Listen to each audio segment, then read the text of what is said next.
motion picture Moonlight perfectly illustrates the tender balance of intersectionality between race and sexuality, more specifically through the perspective of Chiron, a queer black man growing up in the slums of Miami's heat. Furthermore, this raw perspective reveals Chiron's suppressed true identity due to the pressures from his environment and the stereotype of the tough, heterosexual black male he feels required to conform to. This is done through a variety of techniques such as close-ups, vococentric dialogue, and motifs, which work to reveal the struggle and relevance behind this film. The first technique that helps to assist in the development of Chiron's identity would be the close-up. It allows the viewer to comprehend and see the depth of emotion and internal turmoil. This is a critical tactic for Chiron as a man of few words, rarely speaking out. The close-up undresses Chiron's personal struggles in his developing sexuality and the conflict between that and the black masculine standards in which he's supposed to oblige to.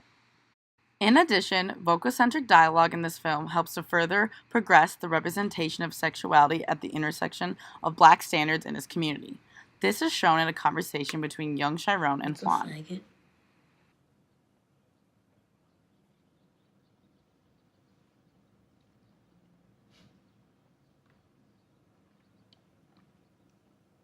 A faggot is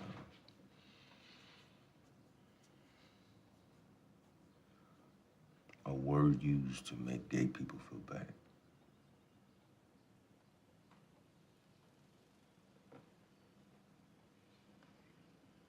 Am I a faggot? No.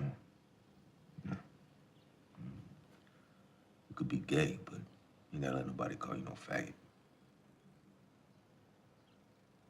I mean, unless...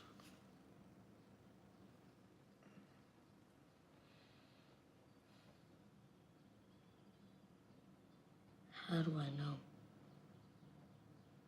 You just do. I think. Moreover, conflict both internally and between his peers is evidently present. Chiron is consistently unable to fit the bill on what black men his age are supposed to talk, act, and look like. His peers beat him up for appearing weak and gay, a stark contrast to the normality of black masculine standards. This further leads into the motif of water that is ever so present throughout the film. It originates in the scene where Juan, Chiron's father figure, teaches him how to swim. He shows him how to keep his head above the water, which acts as a metaphor for keeping his head above the struggles of oppression he's going to face in life being a poor, queer black man in society. The use of water continually evolves through the story as Chiron grows older. He further uses water in the form of ice to heal his wounds after being beat up at school. Ice is fixed, rigid, and numbing. The ice acts as a form of self-regulating masculinity to compensate for what he fears is going to be exposed. This motif is further carried through in the tender scene between which he and Kevin share an intimate moment alongside the beach, listening to the ocean under the light of the moon. Here Chiron is finally able to express his true sexuality, sharing an intimate sexual experience with another queer man. The use of water exudes importance, for it represents both vulnerability and freedom.